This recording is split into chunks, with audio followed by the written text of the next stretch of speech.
Great Rising family. Righteous Thursday. We coming with that lightning and the hammer today, man.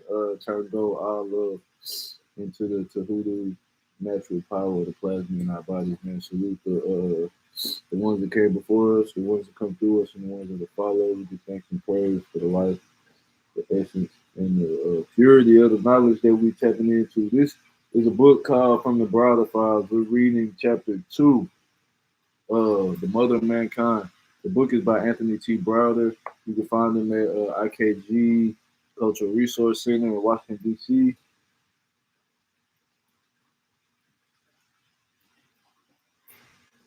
Okay, so we're just going to start off. The Mother of Mankind. As 1986 came to a close, a new door in world history was opened. This newly opened door could lead to greater understanding of humanity and mankind if it is recognized as such. The sign on the door is rather simplistic, but its significance must be recognized as very profound. It reads, all family trees lead to an African. About 200,000 years ago, there lived one woman who was the maternal ancestor of every human being on this planet. This was the conclusion reached by a team of biologists at the University of California, Berkeley. They reached this conclusion after analyzing special genes in the cells of people from all over the world's major racial ethnic groups. What this means is that all people of the world are of African descent. This is a claim that the late African scholar Sheikh Anta Diop had taken, and European anthropologist George Leakey stated for years. That's good vibrations and water for the ancestors. Now that this history has been proven by the scientific community, it can be regarded as true.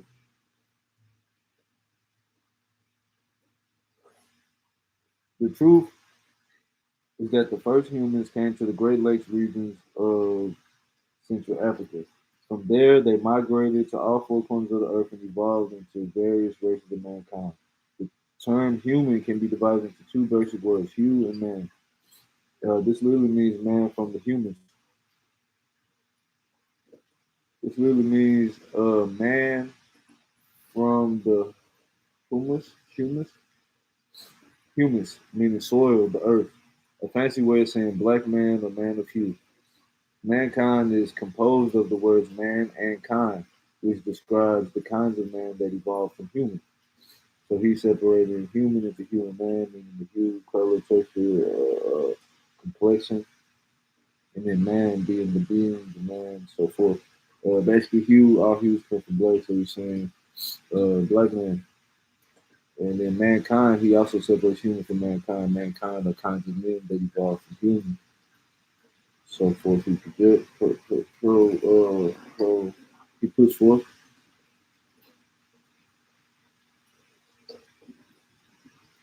Basic Basic genetics state that all colors are contained within the melanated or dark cells, and that white cells contain no color.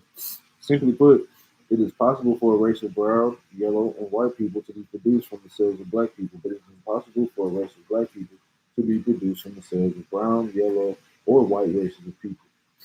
All the early references speak of man as coming from the earth.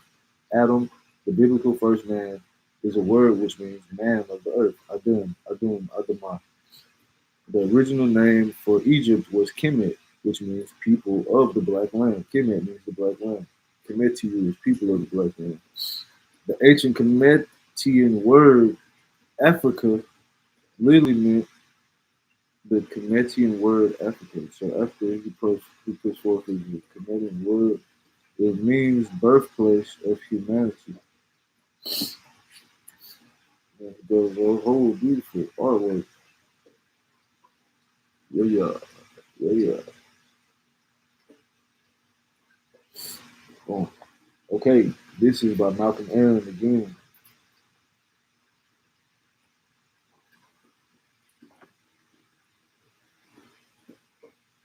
All right, on the artwork, we pretty much see her as the mother of mankind. You can see the woman right there. She's having a melanin child right up under her.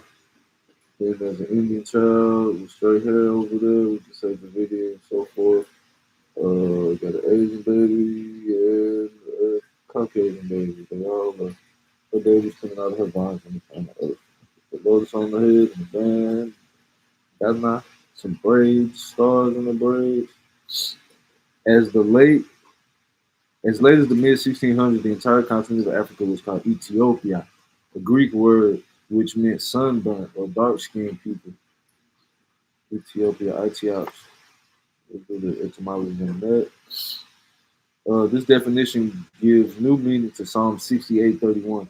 Princes shall come out of Egypt, the land of the blacks.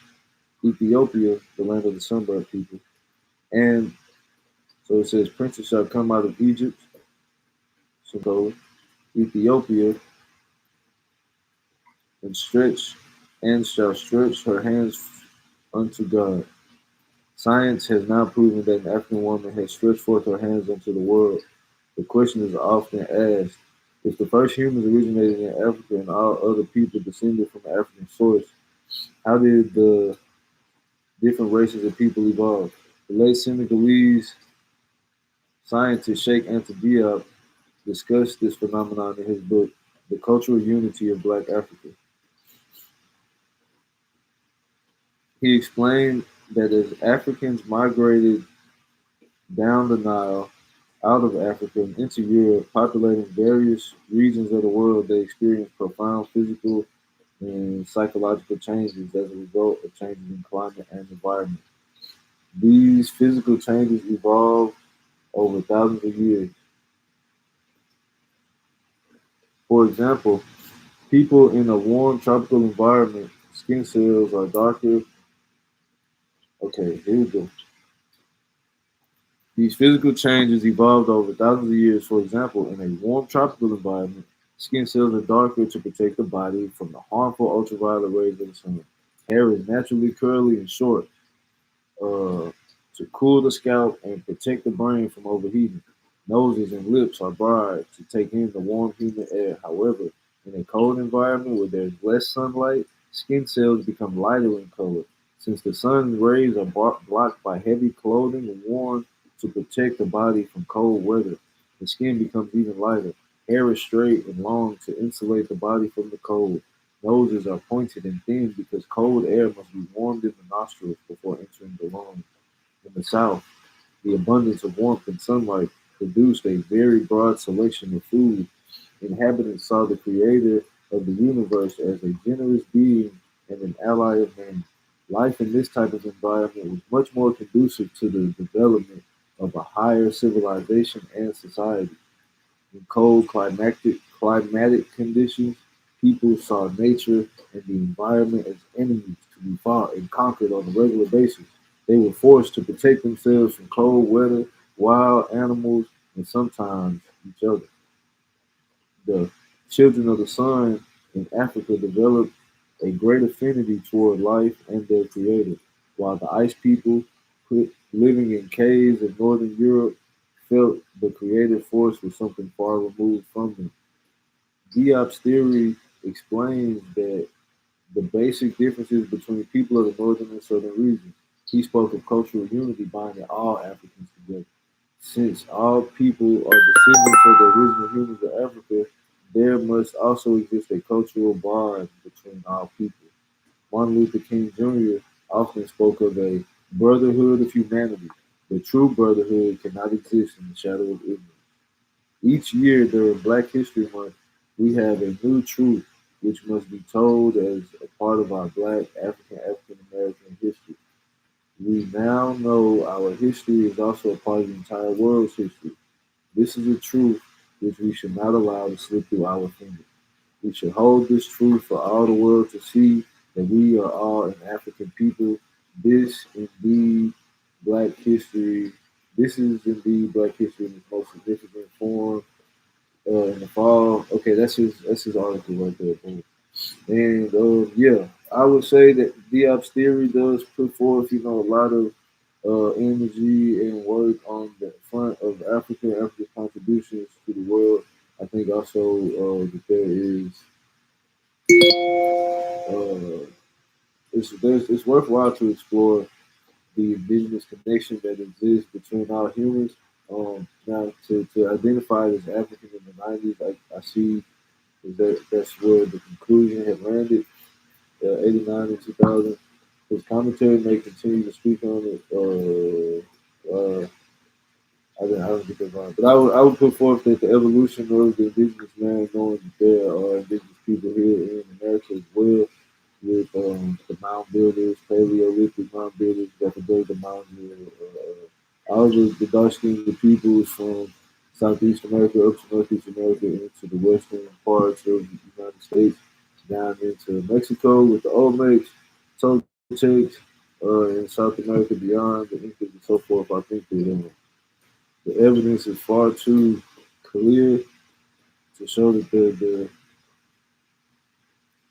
Ethiopian in America, for lack of better words, or the melanin wealthy indigenous person in the United States, the Caribbean islands, Central American countries, the South American countries and islands, as well as even the North. You know what I'm saying? We use up there too. But this part is saying that like the children of the sun in Africa are the root, and I think that the root is earthly. Adam was the man of the earth. Now to go forth and call that earth and land and stop at the name of Africa or Ethiopia or we know Africa is coming out of the Latin and we know Ethiopia is coming out of the Greek. These were using English, but to land on the ideological concept of this land mass being the root, when there are other land masses that we know some we may not know to a certain degree there's conjecture that there's a land mass. Atlantis, there's another land mass, there's roots of Africa that are prevalent in Africa and beyond, the roots of America that are prevalent in America and beyond. And so we can see different things like corn and jaguars and all these things that's American cocaine, chocolate, certain carib, you know what I'm saying, having presence in antiquity shows even the abundance of copper in the Bronze Age out of the Lake Erie, Greater Lakes region, even into the end of the Bronze Age, we live in places like Pottery Point and these mound sites that have ports and show some sort of trade routes. I think it's worthwhile to examine them. Just like I said in the first one, the creation of Negro here, the mother of mankind, it's worthwhile to examine the, and that's my work, to highlight the, the root of melanin wealthy people outside of America connected to our global world history, also the mother of mankind. Cool.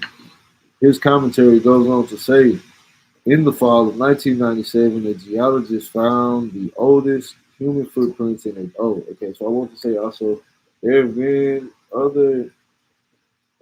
He said 200,000 years ago. I think we've gotten into like. I was watching Graham Hancock, and he was talking about some stuff with Morocco. And I know there's Lucia in Brazil, but there's human remains. So we're talking about human remains with what type of human, right? Is it a humanoid? Is it a Neanderthal? Are we talking about like these different, like you said, mankind? There's humans, right? And so do we trace that human to Africa? Maybe they did in 89 and 2000 and 1924. First, we're talking about Morocco, which is also Africa, but there are two Moroccos, which is also America. There's Brazil, which is American. So we know that the evolution and growth of this culture, the two great lands, and this melanin, copper colored crown, pearls extend outside the continent. That's, you know, so let's keep going. In the fall of 97, the geologists found the oldest human footprints in a desolate area near Cape Town, South Africa. This find, coupled with the discovery of human bones in caves near Johannesburg, South Africa, have led paleontologists to conclude that humans probably lived in southern Africa. That the first humans probably lived in southern Africa. President Clinton briefly mentioned these findings during his six-nation tour of Africa in the spring of '98. With the world spotlight on him in West Africa, Clinton told the world that Africa was the birthplace of mankind. Mankind. Now, you go back to his first page, fifth paragraph, second sentence. Mankind is composed of the words man and kind, which describe the kinds of man that evolved from human. All right, Bill Clinton, you referencing Bill Clinton's quote of Africa is the birthplace of mankind, him, being him. Okay, boom. During an interview with BT's Tavis Smiley in Cape Town, South Africa, Clinton commented on the recent discovery of the world's oldest footprint. What a difference 200 years makes. In the 18th century, racist scientists used biology and anthropology in a fraudulent attempt to prove that the Negro was inferior to Caucasian.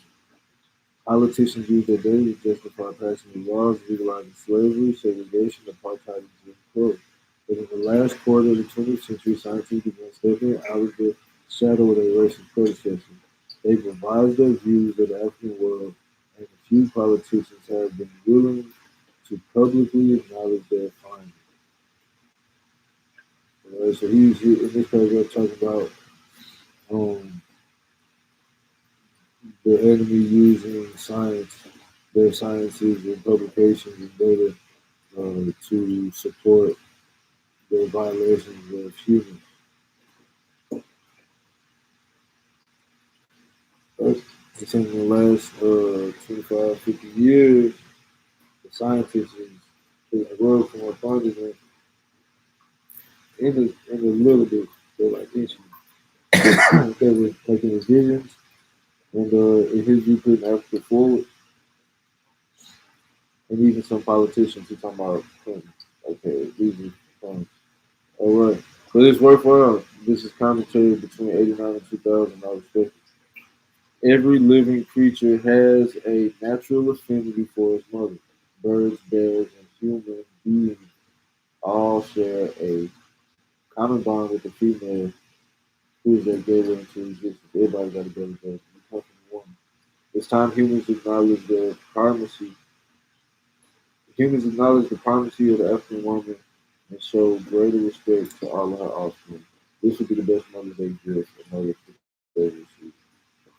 References: Dr. Ben took 1998 after the mother of Western civilization.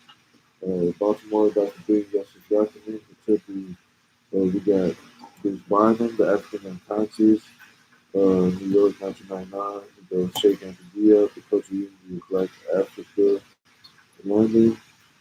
Harnack House, 1989. Respect. National Geographic, November 85. National Geographic, September 97. Music Magazine, January 88. Ivan Van Sertima, Kentucky, Black Women in Antiquity, New Jersey, 88. Dr. Francis Chris Wilson, Kentucky, the ISIS Paper, 1991, Chicago.